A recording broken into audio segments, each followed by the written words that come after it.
আপনি ঠিক আছেন তো? কেন, কি হয়েছে আপনার? কেউ আছে যে আমাকে প্রাণে মারতে চায়।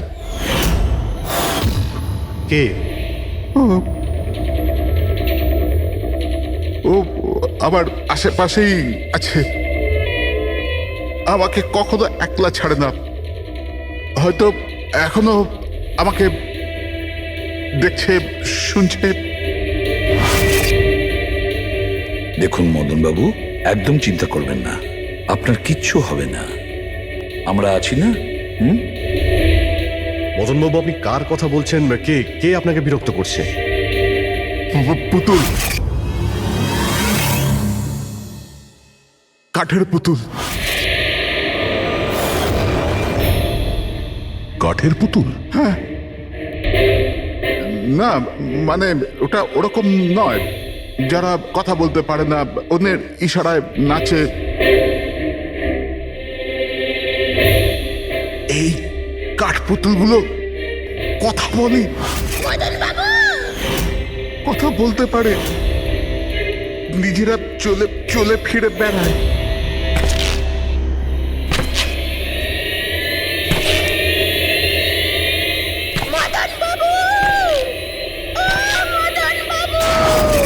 কথা বলা কাঠের পুতুল? হ্যাঁ, আমি জানতাম আপনাদের আমার কথা বিশ্বাস হবে না, কিন্তু কথাটাই এরকম যে কেউই করবে না।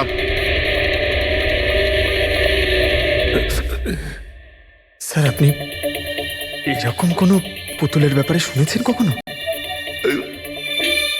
না, জানেন কিছুদিন আগে আমার সাথে কি হয়েছিল? ওই দিন আমার জন্মদিন ছিল, ঘরের বেল বাজলো, তো আমি ভাবলাম যে আমার বন্ধুরা আমার সঙ্গে দেখা করতে এসেছে।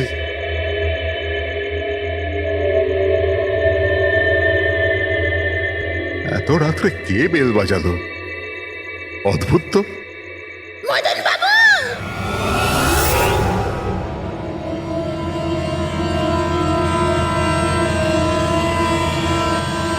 কে?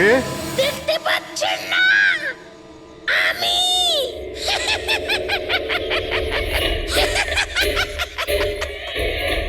আরে আমি, এত অবাক হওয়ার প্রয়োজন নেই। জানেন কি এখানে আমি কেন এসেছি? কেন? তোমার প্রাণ নিতে। কি?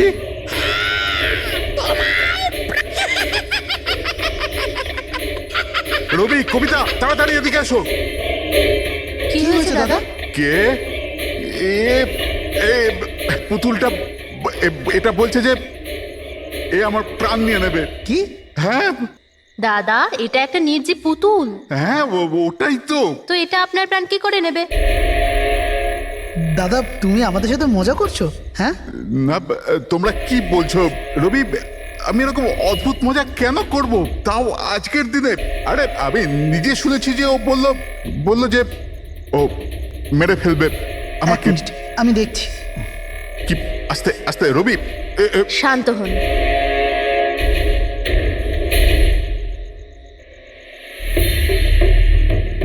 দাদা, মনে হচ্ছে তোমার সাথে কেউ মজা করেছে। এই কাঠের পুতুলের মধ্যে কেউ মনে হয় স্পিকার ফিট করেছে। চেক করো, হয়তো কোনো স্পিকার আছে।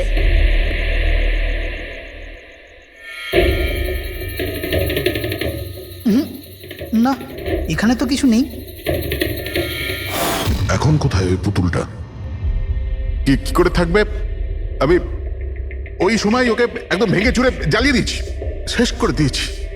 হুমকি দিচ্ছিল আমাকে, ওকে আমি কিভাবে এমনি ছেড়ে দিতাম?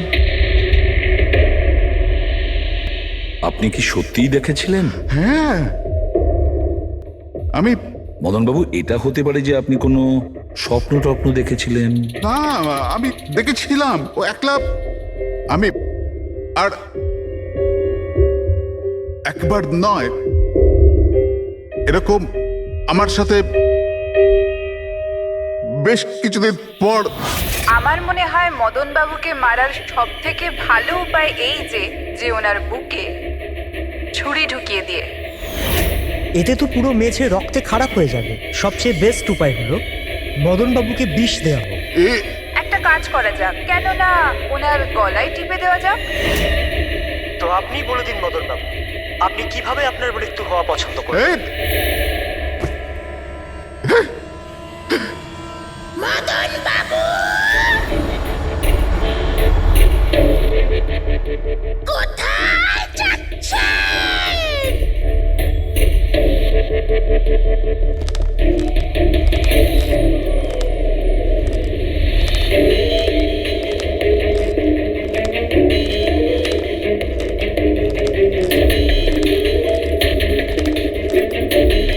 তো বলুন মদন বাবু।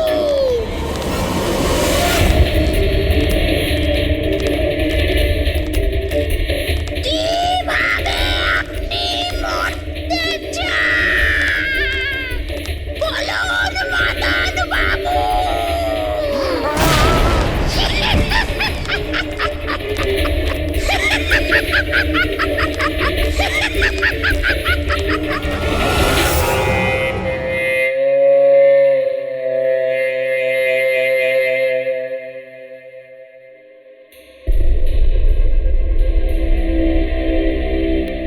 সত্যি মদনবাবুর প্রাণ সত্যি সংশয় ছিল।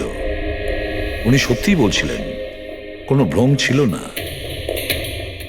এর মানে স্যার মদন বাবুর খুন এই পুতুলটা করেছে? কি যে বাজে কথা বলো না। পুতুল আবার খুন করতে পারে নাকি? তাহলে স্যার খুনটা করলো কে? সেই ফেডরিক যে কাঠের পুতুলের খেলাটা ভালো করে জানে। যখন আমরা এখানে এসেছিলাম তখন এই পুতুলটার হাতে এই ছুরি ছিল। সমস্ত প্রমাণ তো এর দিকেই আঙুল তুলছে। তাহলে খুন এই করেছে। দাদা দাদা প্লিজ প্লিজ। দাদা স্যার এই পুতুলটা খুন করেনি। এক মিনিট, আপনারা কে? স্যার আমি কবিতা, ওনার স্ত্রী, আর ইনি মদন দা, ওনার বড় ভাই। উনি হলো রবি। তাহলে আপনারা এতক্ষণ কোথায় ছিলেন, কি করছিলেন? স্যার আজ আমাদের ম্যারেজ অ্যানিভার্সারি, সেজন্য আমরা বাইরে ডিনার করতে গেছিলাম। আমরা মদন দাকেও বলেছিলাম সাথে যেতে, কিন্তু উনি বারণ করে দিলেন। আর এইসব আপনি বলছেন যে মদনবাবুর খুন এই পুতুল করেনি? হ্যাঁ স্যার, এই পুতুলটা খুন করেনি। আপনি কি জানেন খুনিকে? আমার পুরো বিশ্বাস ওনার খুন সাদুল করেছে। উনি উনি ওনার উপর বদলা নিতে চেয়েছিলেন। আচ্ছা, যার কথা বলছেন সে কে? কিসের প্রতিশোধ নিতে চাইছে? সাদুল একজন ভেন্টাকলিস্টার ভয়েস ওভার আর্টিস্ট ছিল। মদনদা আর রবির বড়দা অঙ্কুশদার ছোটবেলার বন্ধু। অঙ্কুশদা ছোটবেলা থেকেই সাদুলকে খুব ভালোবাসতো। যখন উনি দেখলেন সাদুল জীবনে কত ঠোকর খাচ্ছেন, তো 5 বছর আগে উনি নিজের বাড়িটা সাদুলকে দিয়ে দিলেন, যাতে উনি ওনার থিয়েটার গ্রুপ চালাতে পারেন। যদি ওরা কোনোদিন অঙ্কুশদাকে ভাড়ার টাকা দিতে পারেনি, কিন্তু অঙ্কুশদার এই নিয়ে কোনোদিনই কোনো দুশ্চিন্তা হয়নি, কারণ উনি জানতেন যে এই কলাতে অত পয়সা পাওয়া যায় না। সাদুল আর ওনার স্টুডেন্টরা অঙ্কুশদার বাড়ি থেকেই নিজেদের ভেন্ট্রালোকুইজমের প্র্যাকটিস করত। পুতুল দিয়ে কথা বলানো এই শিল্পের ঘন্টার পর ঘন্টা বসে রিহার্সাল করতো। তাহলে একটা কথা তোমরা ভালো করে বুঝে নাও, ভেন্ট্রিলোকিজম এই শিল্পটা সহজ নয়, কিন্তু এটা আবার এতটাও মুশকিল নয়। এই শিল্পটা করার যে পদ্ধতি, এটার নামেই লুকিয়ে আছে। ভেন্ট্রিলোকিজম একটা ল্যাটিন শব্দ, যাতে ভেন্টারের মানে হচ্ছে পেট আর লোকি মানে হচ্ছে বলো। তাহলে ভেন্ট্রিলোকিজমের অর্থ পেট দিয়ে বলো। যেমন, হ্যালো বরুণ, কেমন আছো? তারপর একদিন অঙ্কুশদা মারা গেলেন, আর সব কিছু বদলে গেল। কারা? আরে আরে আরে আপনারা কি করছেন? আরে কি হলো? আপনারা কে? কি করছেন? কি করছেন? আপনারা কারা? কি হয়েছে? কি অসভ্যতা? আরে আপনারা চাইছেনটা কি? আরে রবি, বলবান, কি হচ্ছে এখানে? কি হচ্ছে? এই যে এতদিন ধরে তোমরা বিনা পয়সার ফুটনি মারছিলে না, আজ থেকে বন্ধ হয়ে গেল। আমি এখানে কোনো ধর্মশালা খুলে রাখিনি। কিন্তু বলবন্ত, অঙ্কুশ তো বলেছিল যে কে অঙ্কুশ? যে মরে গেছে, যে আর বেঁচে নেই, পৃথিবীতেই আর নেই। এতদিন পর্যন্ত ওর পদ্ধতিতে চলেছো, আজ থেকে আমার পদ্ধতিতে চলতে হবে, বুঝতে পেরেছো? চলো জায়গা ফাঁকা করো। রবি, বোঝাও তোমার দাদাকে। ও কি বোঝাবে আমাকে? আমি বুঝতে পারি তো সবকিছু। আর যদি এখানে থাকতেই হয় তো ভাড়া দিতে হবে। ভাড়া? হ্যাঁ, ভাড়া। কত ভাড়া দিতে হবে আমাদের? 4 লাখ। 4 লাখ? 4 লাখ টাকা তো আমাদের কাছে নেই। নেই যখন তখন খালি করো, না হলে আমি পুলিশকে ডেকে তোমাদের সবাইকে জেলে পাঠিয়ে দেবো, আর ওখানে থাকবার জন্য কোনো ভাড়াও দিতে হবে না। বলবন্ত, আমাদের কিছুটা সময় দাও। তাড়াতাড়ি আমরা কোথায় যাব? সময় টময় কিছু পাওয়া যাবে না। অনেক দেখেছি, অনেক হয়েছে তোমাদের তামাশা। চলো স্যার চলো। এরকম করবেন না প্লিজ স্যার, প্লিজ স্যার এরকম করবেন না আর স্যার, এক please। মিনিট, যতদিন না তোমরা আজ পর্যন্ত ওর ভাড়া দিচ্ছ, এই যে তোমাদের জিনিসপত্র পড়ে আছে না, আর এগুলো কি, এই কাঠপুতুলগুলো, এগুলো সব আমার কাছে থাকবে। কিন্তু তুমি এই সমস্ত জিনিস নিয়ে নিলে আমরা ভাড়া কি করে দেব? ওসব আমি জানি না। স্যার এরকম করবেন না স্যার, আমরা আপনার সব টাকা মিটিয়ে দেবো স্যার, প্লিজ। স্যার, আপনার এগুলোকে নিষ্প্রাণ কাঠের পুতুল মনে হয়, কিন্তু আমাদের কাছে এগুলো প্রাণের সমান। ও ভাই ট্র্যাজেডি কিং, তোমার এই যে সব মেলোড্রামা আছে না, এগুলো আমার দাদা অঙ্কুশের সাথেই চলতো, আমার সাথে নয়। আর এই যে কি এ 4 লাখ টাকা রোজগার করে দেবে এই কাঠপুতুলগুলো। আরে 4 লাখ কি, 4,400 টাকাও রোজগার করে দিতে পারবে না এই কাঠপুতুলগুলো। জানো কেন? কারণ এই শিল্প শেষ হয়ে গেছে, জিরো। এই যে তোমাদের গুরু আছে না সাদুল, ওরই মতো কোনো কাজের নয়, লুজার, একজন লুজারও, বুঝলে? বেরো বেরো, এই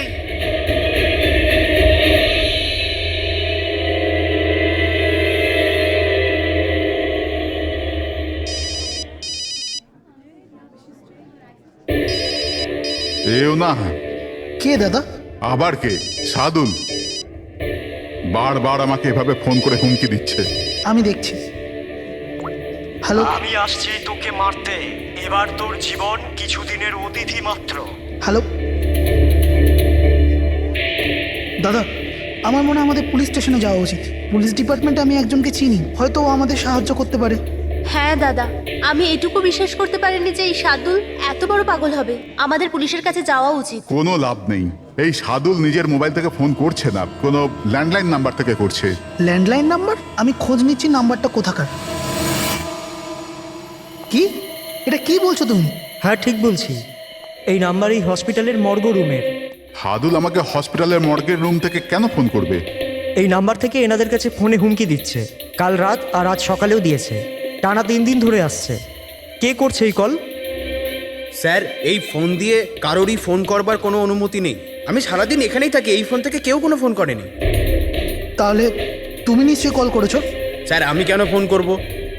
আমি তো আপনাদের চিনিও না। হ্যাঁ, হতে পারে তুমি সাদুলের কথা করেছো। কি নাম বললেন আপনি? সাদুল। সাদুল?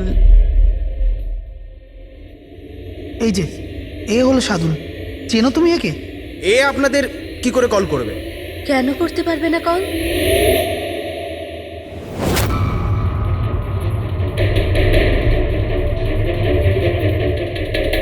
এ কিভাবে হয়ে গেল?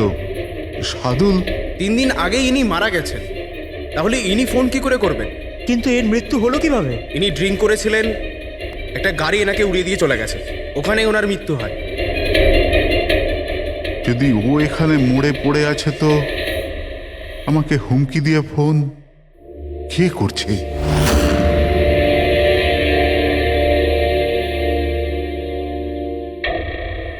স্যার, হ্যাঁ, পুলিশের রেকর্ড অনুযায়ী তো এই সবকটা কল মর্গের ল্যান্ডলাইন থেকে এসেছিল।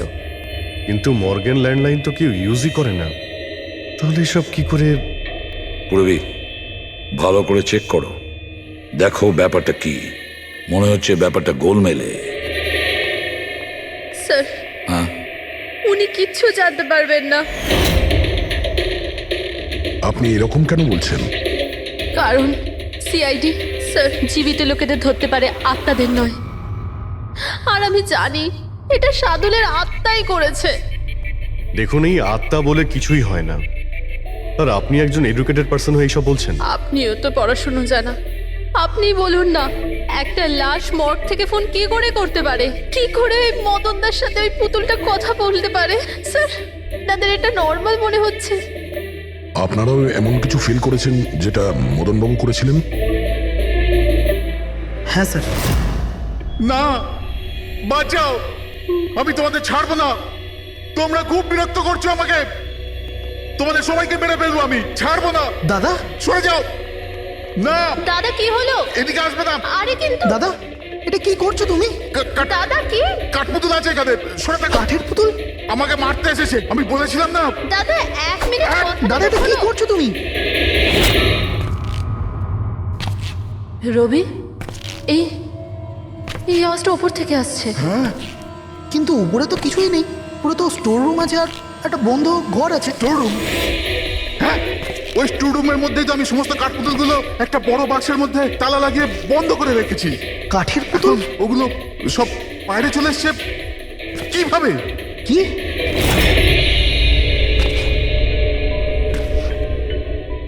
দাদা, তুমি তুমি ভয় পেও না, এসো উপরে এসো।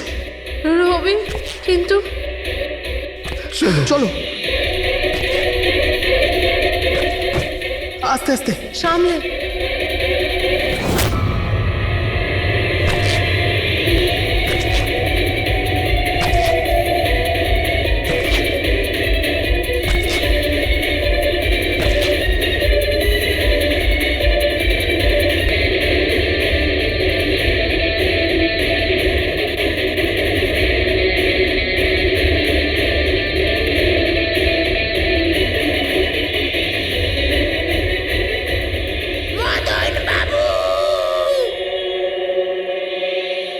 দাদা, আওয়াজ এই ঘর থেকে আসছে। হ্যাঁ, এসো।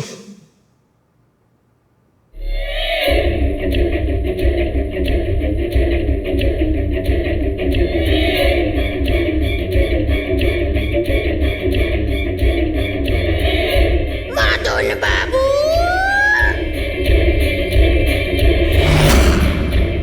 মদন বাবু, কেমন লাগলো আমার সাথে দেখা করে? ভাবলাম মারবার আগে একবার দেখা তো করে নি। আমি বলেছিলাম না, কথা বলে। স্যার, মদন দাদা সব পুতুলগুলোকে বাক্সে বন্দি করে রেখেছিল, কিন্তু কি করে জানি না এই পুতুলগুলো কোথা কোথা থেকে বেরিয়ে আসছিল। আমরা ওই বাক্সটাও দেখতে চাই, ওই রুমটাও যেখানে ওই তোমরা কাঠের পুতুলটা দেখেছিলে, সেটা কোথায়? স্যার, দুটো ঘরই উপরে স্যার। চলো দেখাও। আসুন স্যার।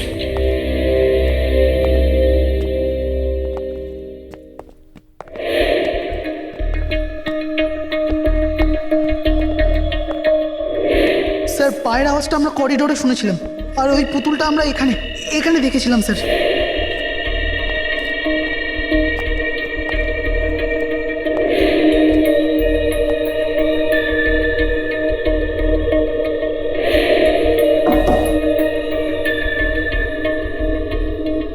আচ্ছা, এটা বলুন যে এই রুমটা এত ফাঁকা কেন? স্যার, আমি ভেবেছিলাম কি এখানে ট্রেডমিল আর বাইসাইকেল রাখবো, একটু এক্সারসাইজ করব, কিন্তু সময় পাইনি।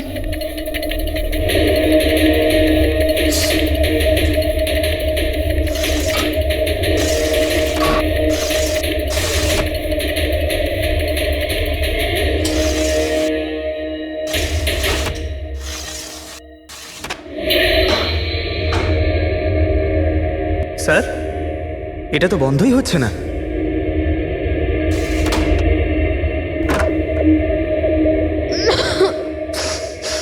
আসুন স্যার। স্যার, এই ওই পেটিগুলো যেখানে পুতুলগুলো বন্ধ করা আছে। একটু লাইটটা অন করবেন? হ্যাঁ।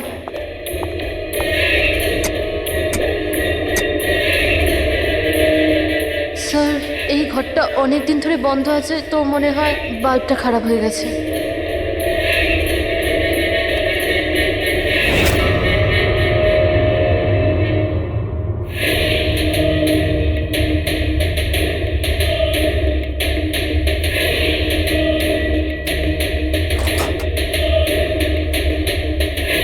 স্যার, প্রত্যেকটা বক্সে তালা লাগানো আছে।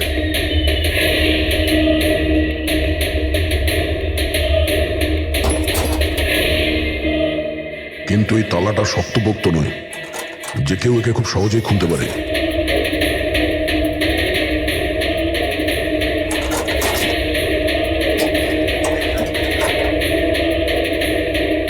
এতগুলো পুতুল,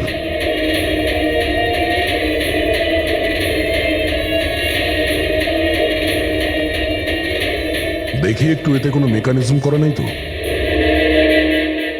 স্যার আমি আপনাকে বলছি তো এরা কথা বলে না। স্যার নিশ্চয়ই সাদুলের আত্মা এসে এদের কথা বলায়। ভেতরে কোনো মেকানিজম কিন্তু কোনো স্পিকার তো নেই যার থেকে আওয়াজ আসবে। স্যার, উনি কিন্তু ঠিক কথাই বলছেন। না তো কোনো মেকানিজম আছে, না কোনো স্পিকার। কিন্তু তাহলে এই পুতুলগুলো কথা বলে কি করে?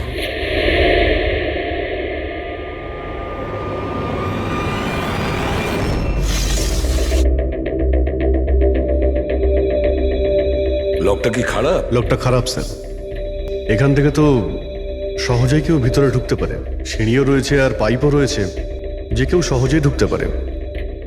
আর যে সহজে এই রুমে ঢুকতে পারে সে বাক্সতে বন্ধ থাকা কাঠের পুতুলগুলোকে উঠিয়ে বাইরে যে কোনো জায়গায় রাখতে পারে, যেভাবে এখানে রাখা ছিল তোমাদের ভয় দেখানোর জন্য। স্যার মানে মানে এটা কোনো আত্মা নয়। আরে ওই আত্মার কথা ছাড়ো তো, আত্মা হয়ই না। এটা সেই হতে পারে এই বাড়ির প্রত্যেকটা কোণা সে চেনে, প্রত্যেকটা কোণা। আর তাছাড়াও কাঠের পুতুলের ব্যাপারেও খুব ভালো মতো জানে। আর এরা হতে পারে সাদুলের স্টুডেন্ট।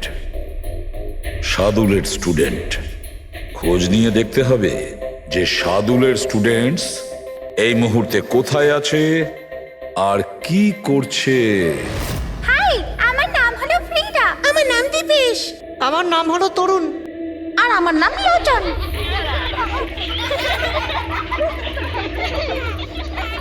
আজ আমি তোমাদের একটা দারুণ গল্প শোনাতে চলেছি। না, সবসময় কেন তুমি শোনাবে গল্প? আরে তুই তো আপত্তি কিসের?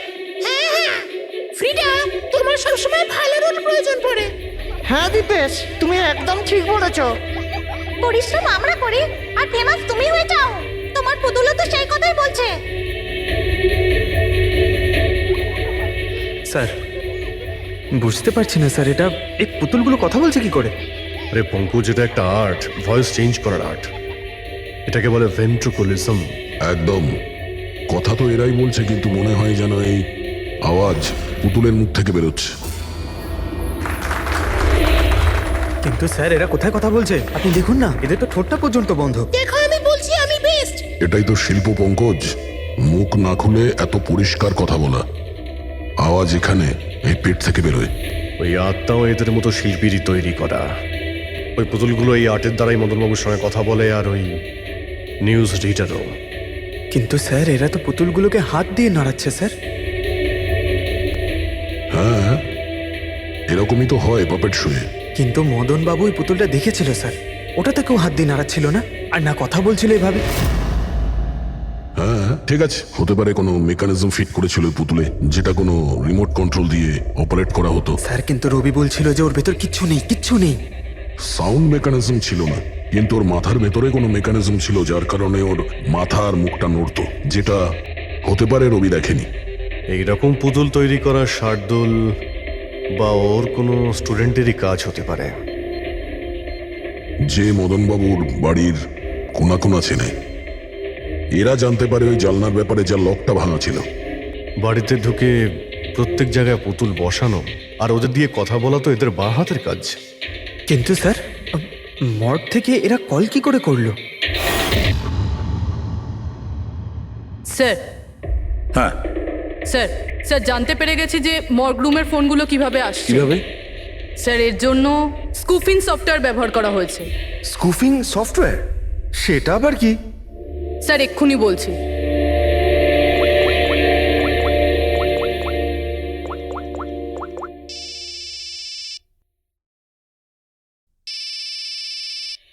কি যন্ত্রণা! আমার ওয়াইফকে এখনই ফোন করতে হলো। হ্যাঁ স্যার, আমি কারেন্টের বিলটা দিতে না আবার ভুলে গেছি। মনে হয় লাইনটা কেটে দিয়ে গেছে। আমাকে বকবে বলেই ফোনটা করেছে। ফোনটা তোলা ঠিক হবে? ধরো। যাও তাড়াতাড়ি কথা বলে নাও। হ্যালো, হ্যাঁ, আমি বাড়ি ফেরার সময় কারেন্টের বিলটা দিয়ে বাড়ি যাবো। রেডি স্যার, এইবার কারেন্ট কেটেই যাবে। আরে পুরবি, তুমি ফোন করেছিলে? কিন্তু এটা তো আমার ওয়াইফের ফোন নাম্বার। পুরবি, এটা করলে কি করে? স্যার, এটাই তো এই সফটওয়্যারের বিশেষত্ব। ফোন যেখান থেকেই করো, নাম্বার সেটাই দেখাবে যেটা আপনি চাইবেন। কিন্তু পুরবি, তুমি এই সফটওয়্যারটা পেলে কোথা থেকে? স্যার, সাইবার ইউনিট থেকে নিয়েছি। আর স্যার, এর সাহায্যে শুধু নাম্বারই নয়, বরং কোনো মানুষ তার লোকেশন পর্যন্ত ভুল বলতে পারে। ওরে বাবা রে, স্যার ভীষণ বিপজ্জনক সফটওয়্যার কিন্তু।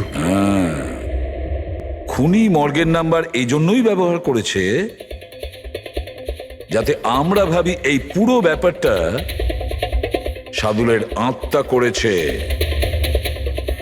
সাদুলের আত্মা। দেখা করে খুব ভালো লাগলো, পরের বার আবার দেখা হবে। বাই সাবধানে যাও তোমরা। Bye bye bye bye bye. হ্যাঁ বলুন, কিভাবে আমি আপনাদের সাহায্য করতে পারি? হ্যাঁ, তোমরা সাহায্য না করলে আর কে করবে? আসলে আমরা এটাই জানতে চাই যে মদনবাবুকে ভয় দেখানোর প্ল্যান তোমাদের মধ্যে কে করেছিল? আমরা ঠিক বুঝলাম না। আচ্ছা, তোমরা কিছু বুঝতে পারলে না? হ্যাঁ, না স্যার, আমি বুঝতে পারলাম না। আমি নির্দোষ। চুপ। খুব হাসি পেল। হ্যাঁ, একটা লোক মারা গেছে আর তোমাদের সবার হাসি পাচ্ছে। মৃত্যু? কার মৃত্যু? মদন বাবুর খুন হয়েছে ওনার। সিআইডি থেকে আসছি আমরা। সিআইডি? হ্যাঁ, সিআইডি। আর আমাদের সন্দেহের তালিকায় তোমরা সবাই আছো। কাল তোমরা কোথায় ছিলে? কাল আমি আমার বন্ধু শালিনীর বাড়িতে ছিলাম। ওর বাড়ির লোকদের জিজ্ঞেস করতে পারেন। আর তুমি তুমি কোথায় ছিলে? স্যার, আমরা লোচন আর আমি একটা শোয়ের জন্য গিয়েছিলাম পুনেতে। আজ সকালে ফিরেছি। পুনা? কিসে গিয়েছিলে পুনায়? ক্যাব বুক করে।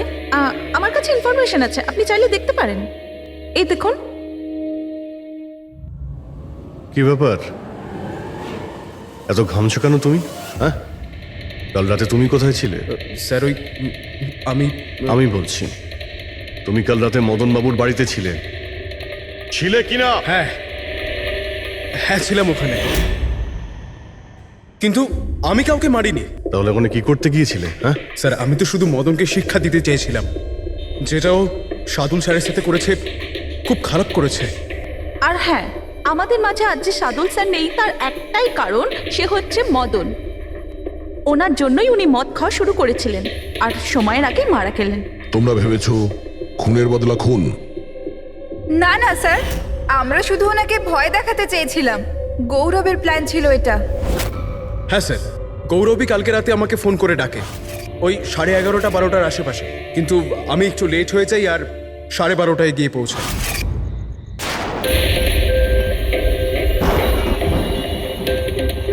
আজ তো এমনিতেই অনেক লেট হয়ে গেছি, মেরেই ফেলবে গৌরব আমাকে। চলে গেছে হয়তো ভিতরে, এবার ওকে ইশারা কি করে করবো?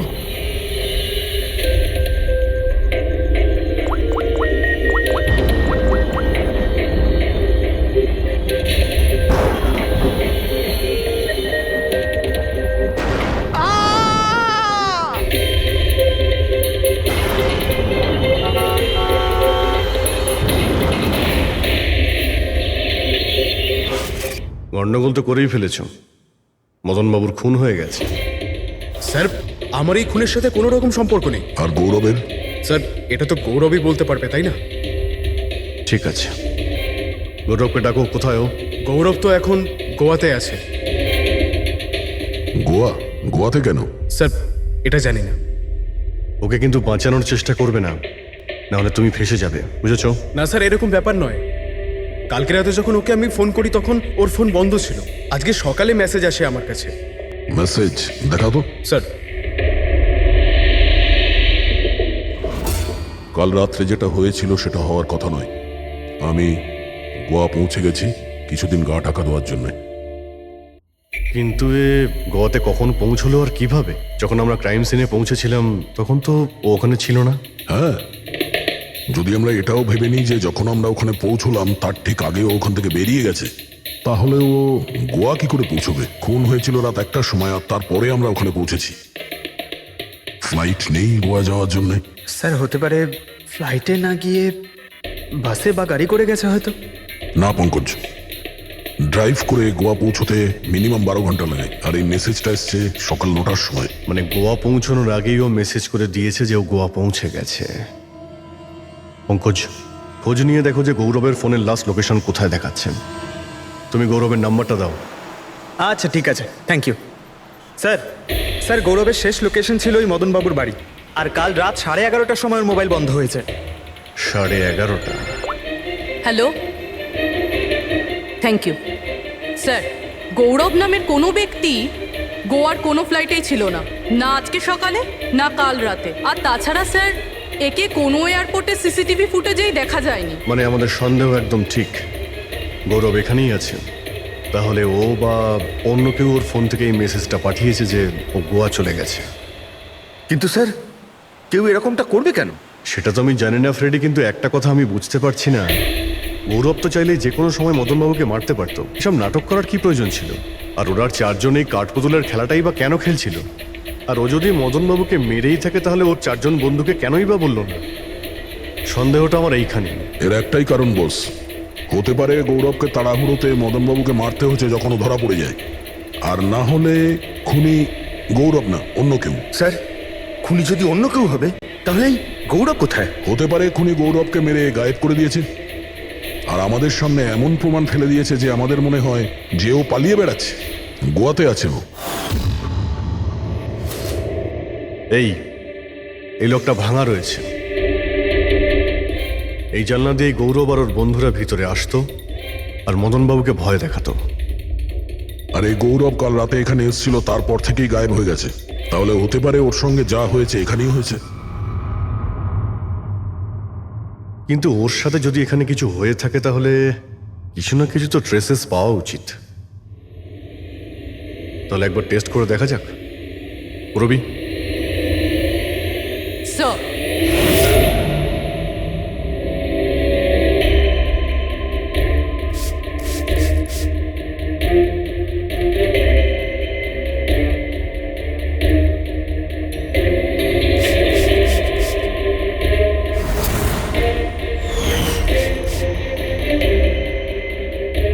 স্যার আপনার সন্দেহ ঠিক ছিল, এখানে তো রক্ত রয়েছে।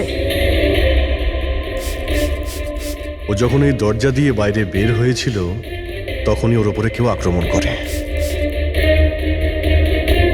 স্যার, এদিকে তো কোনো চিহ্নই নেই। ওদিকটা দেখো। এই যে স্যার, ওখানেও দেখো।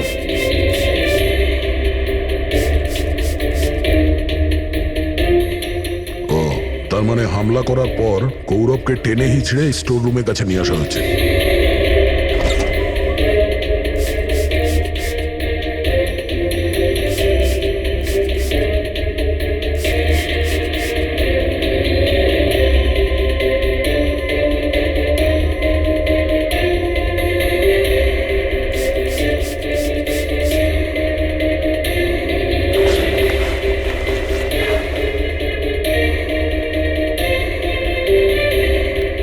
রক্তের দাগ তো এতটা অবধি রয়েছে, তার মানে গৌরবকে এখানেই। আর আমরা এখানে এলাম কিন্তু আমরা জানতেই পারলাম না। আর তারপরও গায়েব হয়ে যায়। মনে হচ্ছে এখন বডিটাকে কোথাও পুঁতে দিচ্ছে এই বাড়ির লোকেরা।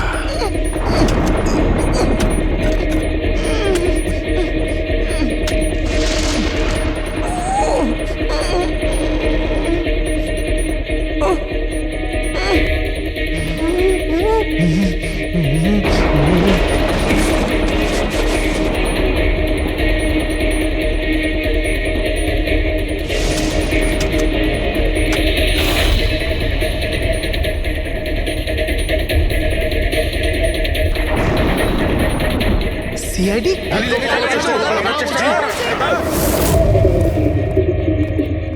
সরে যাও, পিছিয়ে যাও। স্যার হ্যাঁ জীবিত আছে। তাড়াতাড়ি হসপিটালে নিয়ে যাও। তোমরা কবর দিতে চাইছিল ওকে, হ্যাঁ?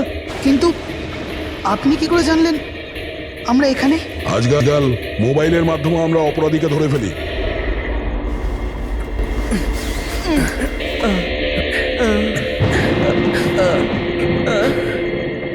চলো তাড়াতাড়ি নিয়ে যাও ওকে। চলে এসো।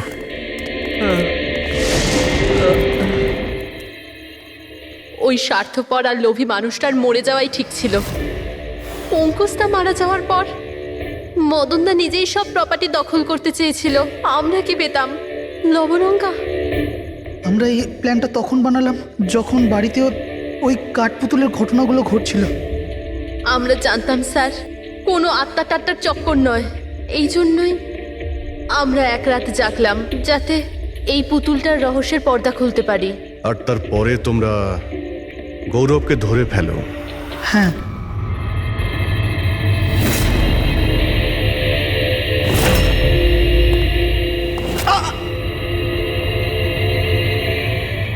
গৌরবের থেকে সব সত্যিটা জানার পর আমরা ভাবলাম যে ওর ওই কাঠপুতুলের খেলার সুযোগ নিয়ে আমরা মদন দাদাকে মারতে পারি। আর সেই কারণে গৌরবের ওপর হামলা করে ওকে বাক্সে ঢুকিয়ে দিয়েছো, আর তারপর মদন বাবুকে খুন করে আমাদের বোকা বানাতে চেষ্টা করেছো। আর এটা দেখাতে চেয়েছিলে যে খুন পুতুল করেছে, হ্যাঁ? আমরা জানতাম যে সিআইডি কখনোই আত্মাদের গল্প আর পুতুলদের খেলার উপর বিশ্বাস করবে না। আর আপনারা সোজা সন্দেহ করবেন সাধুলের স্টুডেন্টদের, বিশেষ করে গৌরবের ওপর। আর আমাদের মিসলিড করার জন্য গোয়ার ওই মেসেজ পাঠিয়ে দিলে। হ্যাঁ, আমরা ভেবেছিলাম যে আপনারা সারা জীবন ধরে গৌরবকে এখানে ওখানে খুঁজতে থাকবেন আর আমরা ওকে মেরে এখানে পুঁতে দেবো। টাকার জন্য তোমরা নিজের দাদাকে মেরে ফেলেছো। কি করবে এই টাকা নিয়ে? আর না এখন এই টাকা তোমাদের জেলে যাওয়ার থেকে বাঁচাতে পারবে, আর না ফাঁসির দড়ি থেকে। তো পারে ওর সঙ্গে, কিন্তু ও জানতেই পারবে না। জানতে পারবে না? স্যার ওকে ঘুমাতে আছে?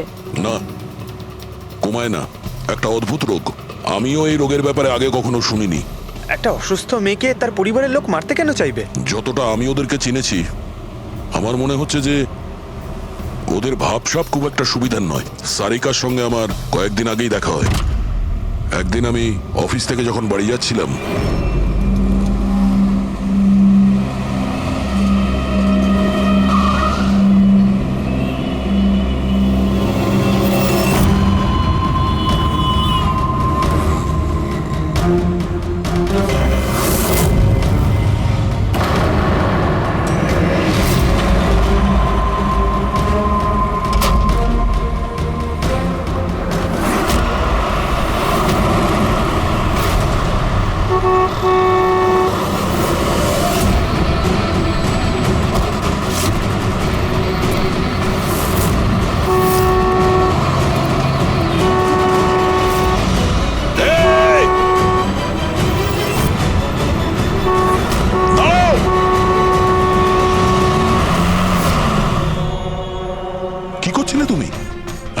এত বড় একটা ট্রাক সামনে থেকে বেরিয়ে গেল, তুমি দেখতে পাওনি? ও হর্ন বাজাচ্ছিল, তুমি শুনতে পাওনি?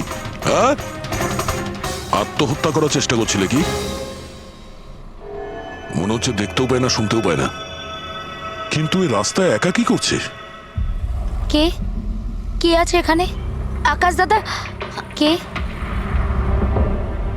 আপনি? কে? তার মানে আপনি দেখতে পান? তাহলে আপনি আমি আর ওই ট্রাক দেখতে পাননি? চাপা দিয়ে চলে যেত আপনাকে যদি আমি আপনাকে না বাঁচাতাম। সরি, আমি সত্যি দেখতে পাইনি। সারিকা, সারিকা তুমি ঠিক আছো তো?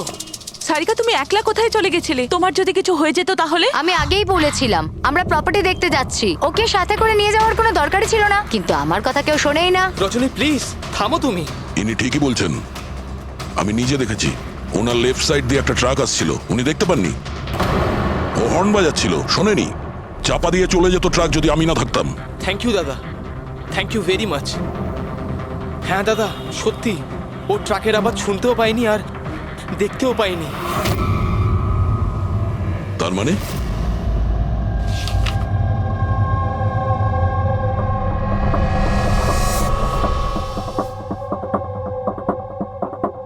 এইসব আপনি মানে আপনার শুধু জিনিস আর সবার এই ডান দিকটা নজরে আসে না, শুধু বাঁ দিকটা নজরে আসে।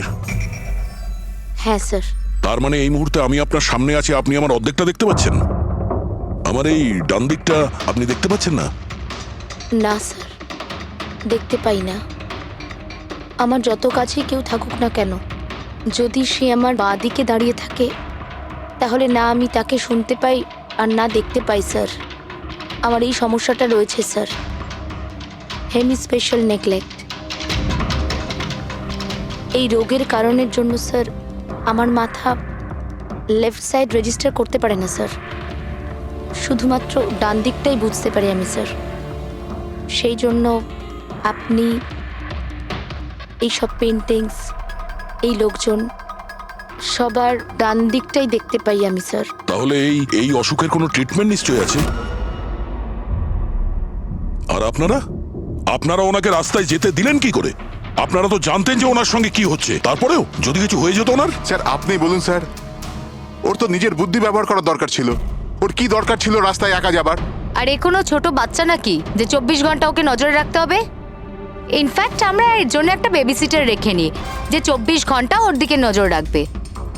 এখন এসব বলে কি হবে? হ্যাঁ, ভুল আমাদের হয়েছে, এটা তোমরা মানো আর না মানো আমি মানি। Sir, I am so sorry sir. Sir, এই ভুল আর দ্বিতীয়বার আর হবে না। সারিকা আমার ছোট বোন, আর এর খেয়াল রাখা আমার দায়িত্ব স্যার। কারেক্ট। এরপর থেকে এরকম কোনোদিন হবে না। আর তাছাড়া এখন তোমার ওষুধ খাওয়ার সময় হয়েছে না, চল ওষুধ খাবে। স্যার, এটা তো খুবই ভয়ঙ্কর রোগ। যদি কেউ ওর লেফট সাইডে সোজাসুজি অ্যাটাক করে তাও ও বুঝতে পারবে না। এক্স্যাক্টলি, এই ব্যাপারটাতেই আমার ভয়। এক তো এই অসুখ, তার উপরে কোটি টাকার সম্পত্তির একলা ওয়ারিশও। সারিকার মা বাবা একটা অ্যাক্সিডেন্টে মারা গেছে, সারিকা বেঁচে গেছে, কিন্তু ওর এই হেমি স্পেশাল নেকলেট অসুখ হয়ে গেছে। ওর আশেপাশেও দেখভাল করার জন্য তো অনেক লোক আছে, কিন্তু তার মধ্যে জানি না কত